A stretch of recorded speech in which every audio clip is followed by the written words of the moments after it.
Let's talk about a fundamental shift happening right now in financial markets: tokenization. And to be clear, this isn't just some niche crypto trend. We're talking about the next evolution of our financial infrastructure, one that's set to completely reshape how we think about, transfer, and even prove ownership of value itself.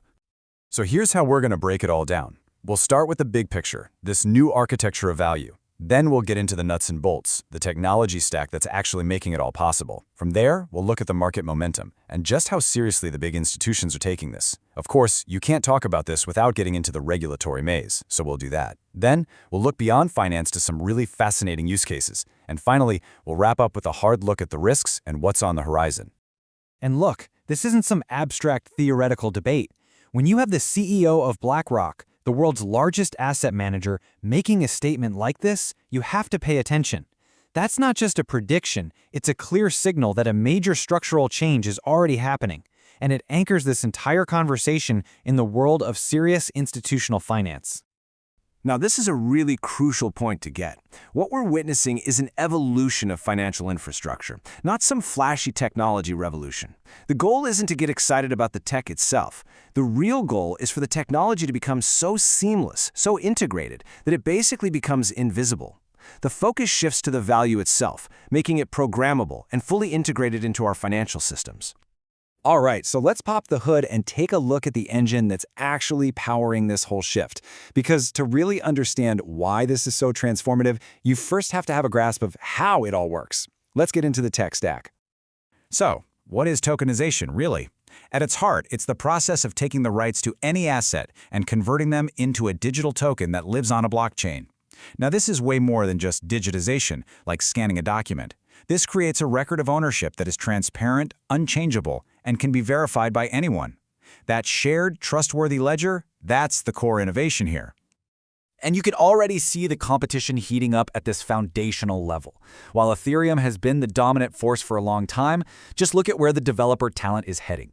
By 2025, projections show Solana attracting more new developers.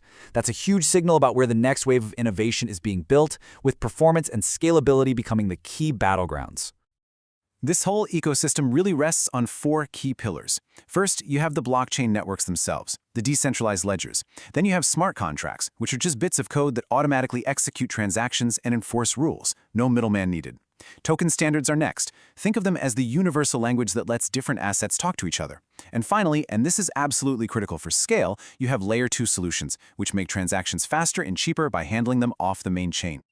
Okay, enough about the tech. Let's talk about the market reality. Let's talk about the money, because the data is crystal clear. Tokenization is moving well past the experimental phase. It's becoming a core piece of financial infrastructure, and serious capital is already flooding in. And the scale we're talking about here is just staggering. Take a look at this number, nearly $19 trillion. That's the forecast from Boston Consulting Group and Ripple for the tokenized asset market by 2033. This isn't just incremental growth. We're talking about a wholesale rewiring of asset markets. So that's the future. But where's the capital flowing today? Well, in the current $24 billion market for tokenized real-world assets, two areas really dominate. About half of it is in private credit, taking traditionally illiquid loans and making them tradable. The other major piece, nearly 30%, is in tokenized U.S. Treasuries, which gives institutions a super efficient way to manage collateral on-chain. And make no mistake, this is not a retail-driven craze. The institutional wave is here, and it's undeniable. You have BlackRock launching the largest tokenized treasury fund. You have Goldman Sachs, BNY Mellon, JP Morgan, Franklin Templeton. These aren't just big names, they are the pillars of the global financial system. And they are all actively building and deploying these products. The direction of travel is clear. Now, whenever you see this level of institutional buy-in, you know what comes next: regulation. And it's not just inevitable, it's absolutely necessary for the market to mature. So let's take a look at how these rules of the road are being built not as barriers, but as the critical foundation for future growth. The biggest challenge for regulators right now is simply classification. What exactly is a token? Is it a security, which means it represents financial value and has to follow strict laws like the Howey test in the US? Is it a utility token, which is more like an access pass for a service? Or is it asset-backed, where the rules depend entirely on the real-world asset it represents? The answer to that question changes everything. And right now, we're seeing two very different philosophies emerge. The European Union is going for a single, comprehensive framework with its MiCA regulation, one clear rulebook for everyone. The United States, on the other hand, is taking a much more fragmented, case-by-case approach. And that divergence is creating some real challenges for global institutions. Which leads us to this central paradox. Regulation is supposed to create certainty, right? But in a global digital market, when every country writes its own rules, you can actually end up with more fragmentation and complexity. It's a real puzzle that could slow down the very innovation it's trying to support.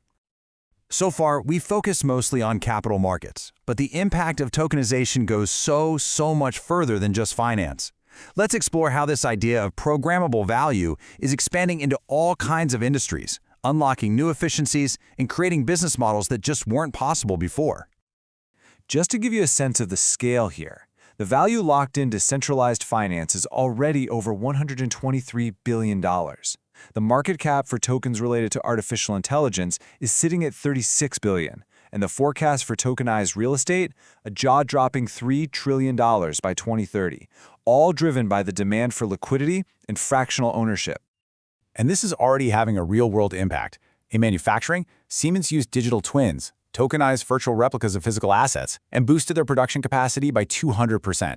On the social impact front, self-sovereign identity is aiming to provide a formal ID to the 1 billion people on this planet who currently lack one. Even in music, platforms like Royal are letting fans buy a piece of the royalties from their favorite songs. And in climate finance, tokenized carbon credits are finally bringing some much-needed transparency to that market.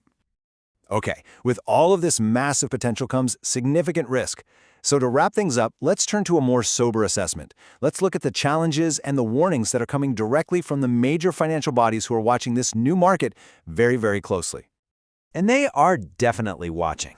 The IMF and the New York Fed have pointed out several huge systemic risks. They're worried that all this on-chain interconnection could actually amplify financial shocks, making contagion spread faster. They see a risk that all this critical market infrastructure could end up concentrated on just a few platforms, creating new, too-big-to-fail entities. And of course, there are the technical risks, flawed smart contracts, and blockchains with really murky governance. And this warning from the IMF is particularly stark.